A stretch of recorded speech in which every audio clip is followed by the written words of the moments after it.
All right, I'd like to talk to you about 5 approaches to end quarreling. Okay? First is solve the problem. This is the obvious way that parents usually approach quarreling with children, and that is whatever the problem is, try to help them solve the problem. And sometimes when the problem is beyond their ability level, it does take some adult intervention and some understanding of how a problem can be solved in order to resolve a quarrel or the bickering that goes on. But beware of expressing your own frustration to solve the problem. Mary, just give Darla back her doll. And Darla, will you please stop whining? Okay? Is an attempt to solve the problem, but really not help the children learn what they need to learn. If you're going to take a problem-solving approach, involve the children as much as possible in exploring alternatives to solve the problem, what solutions might be available, and invite them to propose creative solutions.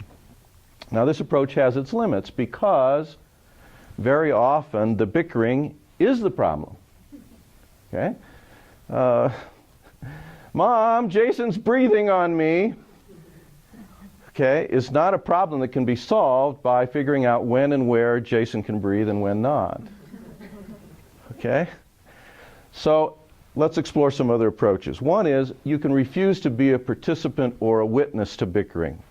You can simply realize that bickering can be a form of capturing your attention and trying to get you to respond in some way. When you suspect this, a second approach might be appropriate, and that is you make it clear that they can make each other miserable as much as they want to, but they cannot do it in your presence or within your hearing. Okay? So be determined to let them settle their own arguments unless there's some danger of somebody getting hurt. And then be prepared to enforce the rule.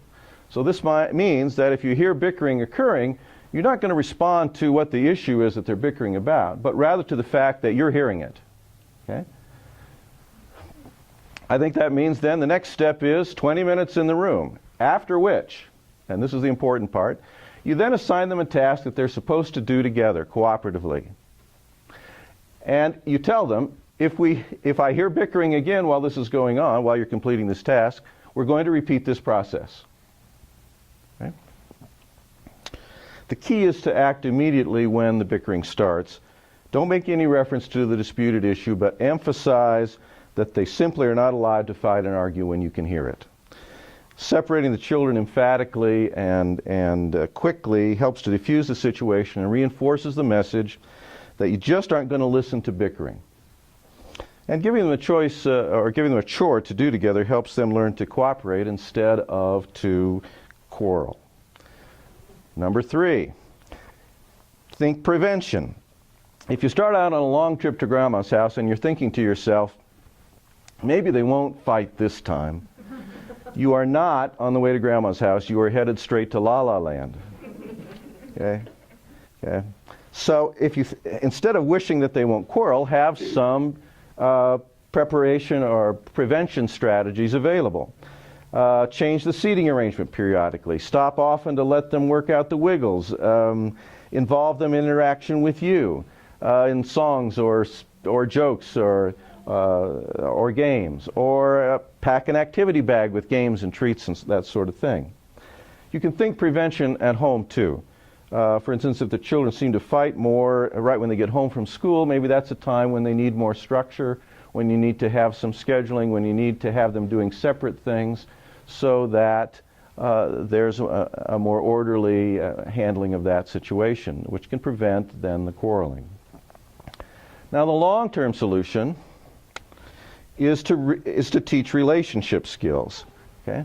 Relationship is a skill set of attitudes and behaviors, and children don't automatically understand how to accommodate one another when there's a conflict of interest. So look for teaching moments when you can help the kids learn about taking turns, about making requests instead of demands, about using kind words instead of physical attacks, and about seeking compromise, win-win kinds of solutions. A good time to do this would be during a family meeting. when parents and kids sit down to talk about a specific issue.